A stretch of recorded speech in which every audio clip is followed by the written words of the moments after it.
아폴로 몇 호가 그 달나라에 이렇게 사람 발 디뎠죠? 암스트롱 13호. 예. 아폴로 13호의 그 승무원을 뽑을 때 1차로 1000명을 뽑았다고 그래요. 1000명. 근데 거기서 몇 명 빼고 다 탈락을 시켜야 되는데 1000명을 뽑아놓은 다음에 탈락하는 첫 번째 조건이 뭐냐면 어려운 고난을 겪어보지 않은 사람, 환난을 경험하지 않은 사람을 다 잘랐다고 해요.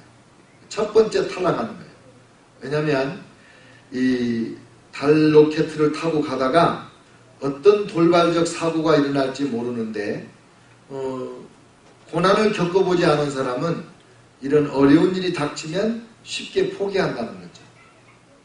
일본에서 이제 취직 시험이 참 어렵잖아요. 지금도 그렇고 옛날도 그렇고 뭐 아무리 경기가 좋아도 내가 원하는 회사에 쏙쏙 들어가는 건 아니니까 어느 좋은 회사 미쓰비시인지 뭐 마쓰시다인지 아주 중요한 그 큰 기업에 시험을 보고 나서 아주 누구나 그 사람은 합격할 거라고 생각했는데 이 사람이 떨어진 거예요. 떨어진 걸 알고 자살을 해버렸어요. 근데 그 다음날 회사에서 연락이 왔어요. 그 사람 집으로. 우리 회사에 이번 신입생 모집에 수석으로 합격하였으니 빨리 와서 수속을 하라. 이 컴퓨터가 잘못돼가지고 수석 합격생의 명단에서 빠진 거라. 근데 자살을 해버렸어요. 그 회장님이 뭐라고 얘기를 했냐면 아주 유능하고 똑똑한 젊은이가 이렇게 일찍 생명을 끊게 된 것은 매우 아쉽습니다. 그러나 우리 회사의 입장에서는 그분을 채용하지 않은 것이 매우 다행입니다. 이렇게 말했어요. 왜 그랬을까요? 아니 입학시험, 취직시험에 떨어졌다고 자살할 정도의 인물이라면 회사에서 수석으로 회사에 입사해가지고 승승장구하고 올라가다가 어려운 일을 당할 때 그때 무슨 일을 할지 알아요. 그러니까 아쉽지만 우리 회사로 볼 때는 그분이 우리 회사 직원이 안 되는 것이 다행이다. 이렇게 야박하지만 이렇게 말할 수밖에 없는 거죠. 문제가 있으면 대부분의 사람들이 예수님을 믿으면 만사형통해요. 근데 만사형통이라는 것이 고난 없는 형통이라는 말은 성경에 없거든요. 제가 형통이라는 말을 할 때마다 늘 떠오르는 본문이 요셉에 대한 이야기거든. 요셉이 감옥에 갔는데 감옥에 들어갔다고 하면서 하나님이 함께하여 요셉이 형통했다는 거예요. 점점 나빠지는데 형통이라고 그러거든요. 어려운 일을 겪음으로 그 어려운 일이 우리를 형통의 길로 이끌어간단 말이에요. 우리를 강한 자를 만들고 지혜자를 만들고 우리로 하여금 큰 책임을 감당할 수 있는 강한 자, 능한 자, 인내가 있는 사람을 만들어주는 거죠. 그래서 인생에서 고난이 많은 사람들은 인생이 고달픈 것 같지만 사실은 매우 인생을 잘 사는 거예요. 그 고난을 하나하나 극복하면서 다른 사람들이 경험할 수 없는, 다른 사람들이 도달할 수 없는 그런 삶의 경지에 인격의 성숙함과 관대함과 지혜와 이 모든 것을 얻는 거예요. 그러니까 그동안에 여러분이 내가 지금까지 살면서 어려움이 없어서 감사하다. 그것도 감사하죠. 그러나 어려움이 많은 것도 감사하는 마음을 가져야 진짜 그 어려움을 통해서 제대로 살았다고 말할 수 있겠죠. 오늘 설교 제목이 문제는 성장의 기회다. 그래서 문제는 성장의 기회다. Problems lead to growth. 문제들이 우리를 성장으로 이끌어간다. 그러니까 문제없는 삶을 추구하는 자체가 잘못됐겠죠. 아무 문제 없이 잘 되게 해주세요. 잘못된 거죠. 우리 자녀들을 위해 기도할 때 하나님 아무 시련과 아무 연단 없이 그저 평탄한 길을 주세요. 그러면 콩나물이 돼요. 콩나물.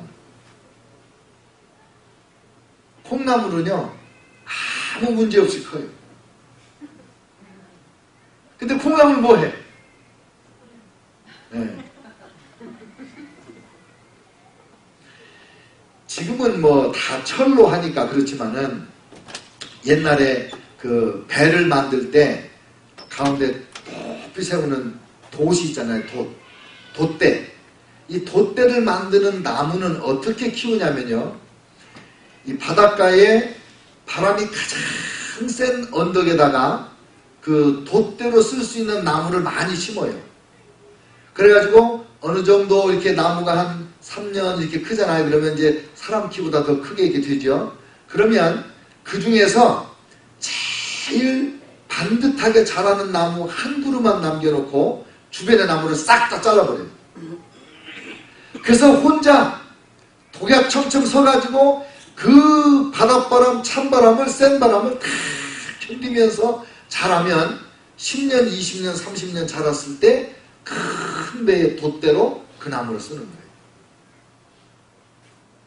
요즘에 우리가 가끔 걱정스러운 게 그런 거거든요. 우리 자녀들을 다 이렇게 엄마 아빠가 울타리 만들어가지고 절대로 넘어지지 않게, 무릎 깨지지 않게, 아무 바람도, 센 바람, 찬 바람, 거친 바람 절대로 우리 아이들에게 쐬지 못하게. 그렇게 키워놓으니까는 연애하다가 거절당하면 자살을 부르는 거예요.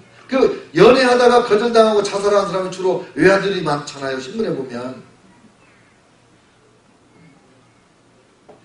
교회도 그래요. 교회도 아무 문제 없이 그냥 성장을 했다. 그러면 그 교회가 한 번 시련을 겪으면 풍지박산이 나더라고요. 제가 여기 이 LA 지역에서도 봤어요. 몇천 명 모이는 교회가 목사님 한국으로 가시고 나니까 열 몇 개로 막 흩어지더라고요. 계속 싸우고 뭐 재판하고 연단이 안 된 거죠. 초대교회의 예루살렘 교회의 첫 번째 시련은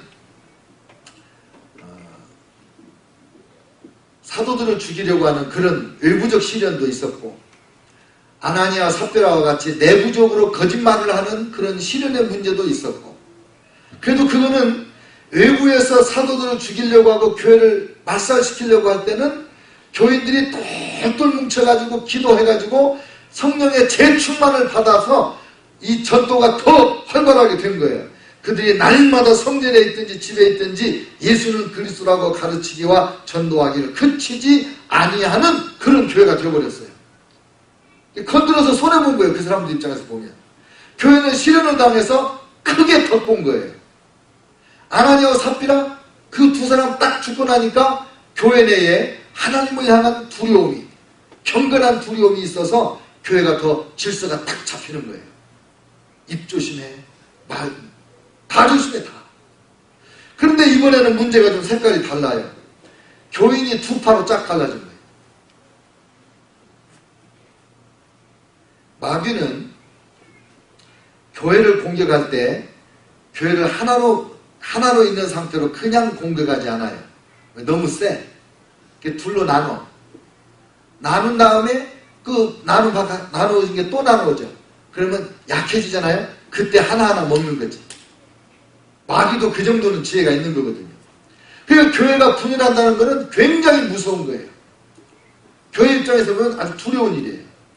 근데 지금 무슨 일로 이렇게 문제가 됐냐면, 좋은 말로 하면 구제고 좀 노골적으로 말하면 돈이죠. 예루살렘 교인들은 크게 어디 출신이냐 이렇게 둘로 나눠져 있어요. 유대 출신이냐 아니면 외국 출신이냐, 이민자 출신이냐 아니면 예루살렘 팔레스타인 그 지역에 사는 사람이냐. 근데 아무래도 구제의 대상이 누구냐면 헬라파가 아니라 히브리파예요. 히브리파 과부들이 아니고 헬라파 과부들이에요. 헬라파 유대인들은 이 팔레스타인을 떠나서 외국에 이민 생활을 하다가 예배드리러 와서 성령 받고 노자가 다 떨어졌는데도 못 돌아가고 그냥 예배드리고 말씀 배우고 기도하고 그러고 있는 분들이에요. 그리고 히브리파 사람들은 그 지역에 터를 닦고 사는 사람들이에요.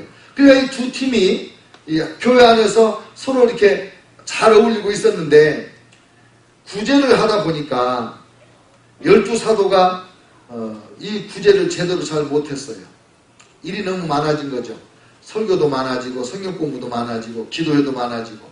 그런데 이 구제를 하다가 보니까 헬라파 과부들이 자꾸 빠지니까 헬라파 과부들이 처음에는 뭐 잘 몰라서 그러겠거니 하다가 점점 섭섭한 마음이 드니까 헬라파 사람들이 원망하기 시작한 거예요. 이 교회가 히브리파 헬라파로 쫙 갈라지는 거예요. 이때 이것을 잘 해결을 못했으면 예루살렘 교회의 부흥이 끝났을 거예요. 교회가 흩어질 수 있었을 거예요. 그런데 너무 지혜롭게 문제를 해결했습니다. 사도들 12명이 다 모여가지고 회의를 했는데 우리의 본업이 말씀 전하는 것과 이 기도하는 건데 지금 우리가 본업을 제껴놓고 구제하다가 제대로 하지도 못하면서 구제하다가 문제를 일으켰다. 그러니까 이걸 우리가 하려고 하지 말고 우리는 본업에 몰두하기로 하자. 기도하는 일과 말씀 사역에 집중하기로 하고 이 구제는 성도들 자체적으로 맡기자. 그렇게 합의를 한 거예요. 그러니까 이게 사람이라는 게 그런 거거든요. 돈을 만지는 사람들은 돈을 만지는 것을 권력으로 생각하는 경향이 있어요. 그래서 돈을 안 놓으려고 그래. 누군가에게 금고를 맡겼다. 재정장부를 맡겼다. 통장, 도장을 맡겼다. 이거는요, 굉장히 그 사람을 신뢰하는 거예요. 근데 대부분 사람들은 그걸 잘 못해요. 아마 사도들도 이렇게 교인들이 몇천 명 되고 막 땅 팔고 집 팔아가지고 목돈을 가져오고 이럴 때 이 돈 만지는 재미가 쏠쏠했을 거예요. 놓기가 쉽지 않았을 거예요. 설교하는 것도 중요하지만 이 돈 관리 잘해야 돼. 만약에 이거 돈 관리 잘못하면 큰일 나. 우리 믿을 수 없으니까 우리가 해야 돼. 이랬으면 교회 사역이 이 문제 앞에서 위축이 되거나 이제 교회가 어려워지는 거겠죠. 그런데 사도들은 기꺼이 손을 탁 놓았어요. 탁 놓고 너희들 가운데서 7명을 택하여 세워라. 그러면 그 사람들에게 이 부제를 맡기겠다.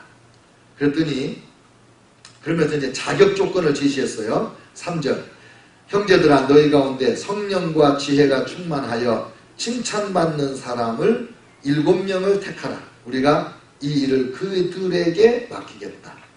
4가지 조건이에요. 성령 충만한 사람, 지혜가 충만한 사람, 사람들에게 칭찬받는 사람. 3가지네요. 3가지. 그랬더니 7명을 뽑았는데 놀랍게도 이 7명의 이름이 전부 헬라파 유대인들 이름이에요. 여러분들 가운데 이렇게 보면은 마리아나, 페데리코 뭐 이런 이름들 있는 사람 있죠. 마리아, 피러 이렇게 하면은 그런 사람들은 주로 미국에 와서 미국으로 이민 온 사람들이고 남미로 이민한 사람들은 이름이 마리아가 마리아나, 베드로를 페데리코, 페트로스 이런 이름으로 이렇게 부르고 그래요. 그런 것처럼 이 7명 스데반, 빌립, 브로고로, 니가노르, 디몬, 바메나 이런 사람들, 아볼로까지, 니골라까지 이런 사람들 전부 히브리파 유대인, 팔레스타인에 사는 사람들 이름이 아니에요. 다 밖에서 온 사람들이에요. 왜 그랬을까요? 헬라파 유대인 과부들이 구제에서 빠지니까 헬라파 지도자들을 세워서 그 사람들이 너희들이 다 잘 파악하고 있지 않냐. 너희들이 이걸 담당을 해라. 그렇게 했어요. 그랬더니 5절에서 믿음과 성령이 충만한 사람 7명을 뽑았어요. 성령 충만한 사람은 하나님으로 충만한 사람이에요. 하나님과의 관계에서 엑셀런트한 자질이에요. 2번째, 지혜가 충만한 사람은 인격적으로 훌륭한 사람을 말하는 거예요. 칭찬받는 사람, 칭찬받는 사람이라는 것은 대인관계가 훌륭하고 사회생활이 반듯한 사람이에요. 그러니까 영적으로, 인격적으로, 사회적으로 자격을 갖춘 사람을 집사로 세우라고 한 거죠. 그래서 7명을 뽑아가지고 그들을 안수하여 세웠더니 7절 어떤 결과가 나왔느냐. 하나님의 말씀이 점점 왕성하여 예루살렘에 있는 제자의 수가 더 심히 많아지고 허다한 제사장의 무리도 이 도에 복종하니라. 그래서 다시 한번 교회가 크게 성장하는 계기를 마련했어요. 하나님의 말씀이 점점 왕성하여, 예를 들면 이제 미국에 있는 우리 교포 교회들도 보면 몇 가지 예가 있어요. 70년대, 80년대에 개척한 목사님들 중에 아예 전도하러 차를 끌고 어디로 가냐면 여기 LAX 공항으로 가시는 거예요.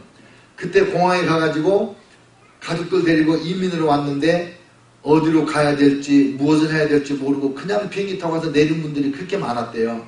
그러면 그분들을 이제 물어봐가지고 이민 오셨냐고, 누가 마중 나오냐고, 안 나온다고 그러면 그분들이 이제 자기 차에다 데리고 제가 도와드리겠습니다. 그리고 이제 가족을 데리고 교회 옆에 가서 이제 목사님 집에서 며칠 채워주면서 아파트도 얻어주고 자동차 사는 것도 안내하고 아이들 학교도 가게 하고 라이센스, 드라이버스 라이센스도 따게 해주고 이런 거 도와주는 거예요. 그래서 직장도 잡아주고 그런 일을 계속 해가지고 교회가 개척된 교회들이 그렇게 많았대요. 그런데 문제는 이런 거죠. 목사님들께서 성도들의 그런 일을 열심히 돕니라고 두 가지를 할 시간이 부족한 거예요. 그 두 가지가 뭐겠어요? 말씀 연구와 기도. 말씀 연구가 부족하면 말씀의 깊이가 없는 거고, 기도가 부족하면 말씀의 감화력이 떨어지는 거예요. 영역이 없는 거예요. 그러니까 쉽게 말하면 영양가 없는 설교를 하실 수밖에 없는 그런 구조가 된 거죠.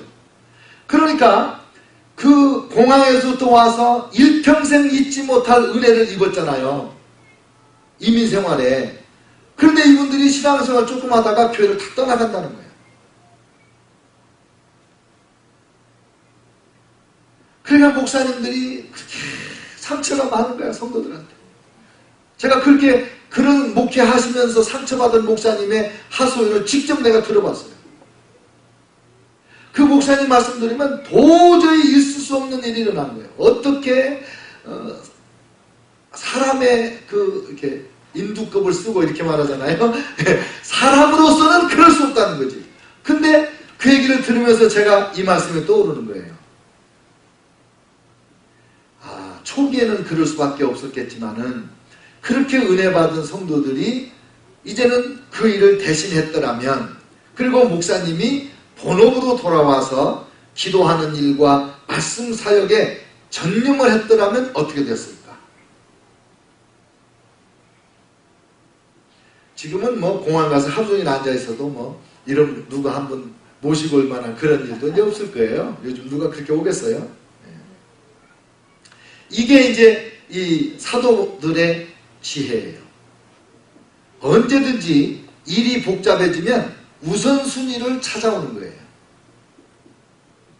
하나님 중심, 가정 중심, 교회 중심. 이 세 가지 순서가 항상 우선적으로 돌아와야 돼요. 어디서? 직장, 사업. 직장이 잘 안 된다. 사업이 잘 안 된다. 어디서부터 문제를 해결해야 돼요? 내가 하나님 앞에 지금 바로 서 있는가.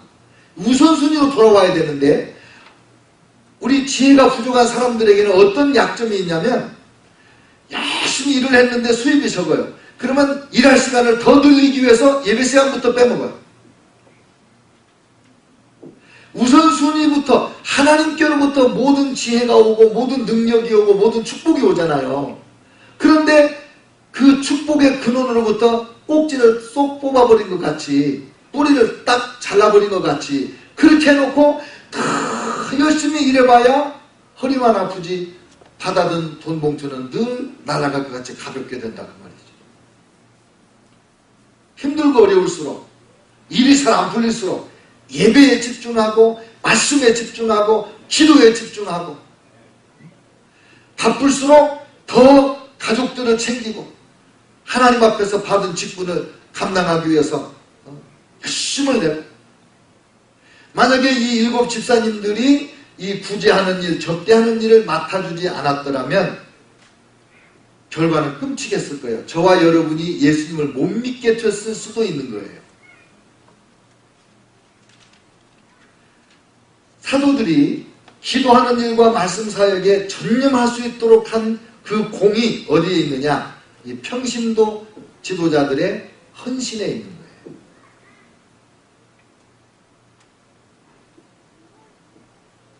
에베소 4장 12절에서 사도와 예언자와 복음 전하는 자와 목사와 교사를 세웠다 그러셨잖아요. 근데 이 세운 목적이 뭐냐면 기도와 말씀을 연구를 통해서 성도들을 온전하게 하여 온전한 성도, 거룩한 성도, 하나님을 섬기는 데 능한 일꾼을 만들어서 봉사의 일을 하게 하며, 그러니까 여러분이 하나님 앞에서 잘 양육과 훈련을 받아서 온전한 성도가 됐다면 봉사를 하는 거예요. 그 봉사를 통하여 그리스도의 몸된 교회를 세우는 거예요. 봉사하지 않고는 하나님의 교회를 세울 수가 없어요. 봉사. 그래서 교회마다 법이 있어요. 우리 교회도 헌법이 있어요. 미주 성결교회 헌법 41조에 뭐가 나오냐면 제41조 집사 1항 자격 가 신앙이 독실하고 덕망이 있으며 상식이 충분하고 은혜의 경험이 명확한 자, 본교회 성결교회의 교리와 정치를 알아 순종하고 그 직업이 정당하며 주의를 성수하고 11조의 의무를 이행하며 세례받은 자로 연령이 22세 이상인 자. 집사는 22세 이상으로 직업이 정당하고 주의를 성수하고 11조 하는 세례받은 사람에게 집사 직분을 주는 거예요. 안수집사 연령 35세 이상 된 자로 교인의 의무를 다하고 그 생업이 정당하며 그 가정이 교회 생활에 성실하며 은혜의 경험이 명확하고 성결한 생활을 하는 자. 해 지교회에서 성결교회 중에 둘로스 교회에서 집사로 5년 이상 근속 심우한 자로 주의를 성수하고 11조 헌금을 드리는 자. 단 타 지교회에서 동등 자격으로 전입한 자는 해 지교회에서 집사 심우 1년을 경과하여야 하며 복음주의 타격파에서 동등 자격으로 전입한 자는 해 지교회에서 집사 심우 2년을 경과해야 된다.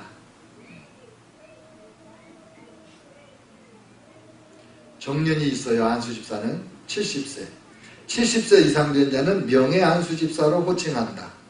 권사, 자격, 지교회 집사로 5년 이상 근속한 연령 40세 이상 된 자로 하며 타 지교회와 타 복음주의 교파에서 왜 안수집사와 권사의 자격을 따로 그 앞에 집사 때 적어놓은 걸 안 적어놨을까요? 신앙이 독실하고 덕망이 있으며 상식이 충분하고 은혜의 경험이 명확한 자. 집사할 때 이미 자격이 갖추어졌기 때문에 다시 반복을 안 해도 된다 이 말이죠. 권사님도 70이 되면 명예 권사님이 됩니다. 장로님, 연령 40세 이상 된 자로 교인의 의무를 다하고 생업이 정당하며 그 가정이 교회 생활에 성실하며 덕망이 있는 자, 은혜의 경험이 명확하고 성결한 생활을 하는 자. 해 지교회 집사 근속 7년 이상 된 자. 집사로 11조하고 주일 성수하는 그 집사가 된 지 7년. 그 7년 동안 11조한 주일 성수한 교회 봉사한 기록을 보고 장로를 뽑는 거예요. 성품이 원만한 인격자, 성경 지식과 임직에 상당한 사명이 있으며 대중을 통솔할 만한 능력과 학식이 있는 자, 파산받을 만한 부채가 없는 자, 소송 또는 징계 중에 있지 아니한 자, 배우자와 직계가족이 이단 사이비 교파에 관계되지 않은 자. 장로님들의 자격이 굉장히 엄격하게 구체적으로 되어 있어요. 이런 직분을 받아서 장로님, 권사님, 안수 집사님들이 봉사하는 일꾼이에요. 봉사하는 일꾼. 그래야 목사님, 전도사님이, 사모님들이 영적인 일을 돌봐서 우리 성도들을 온전하게 세워줄 수가 있는 거죠. 여러분은 가슴에 손을 얹고 나는 장로로서, 권사로서, 안수집사로서 봉사를 잘하고 있는가? 왜냐하면 7절을 우리가 지금 소망하고 있는 거잖아요. 7절. 하나님의 말씀이 점점 왕성하여 예루살렘에 있는 제자의 수가 더 심히 많아지고 허다한 제사장의 무리도 이 도에 복종하니라. 여러분, 제사장들은 당대의 최고의 지성인들이에요. 예수님의 사도들은요, 학식 없는 범인으로 알던 사람들이에요.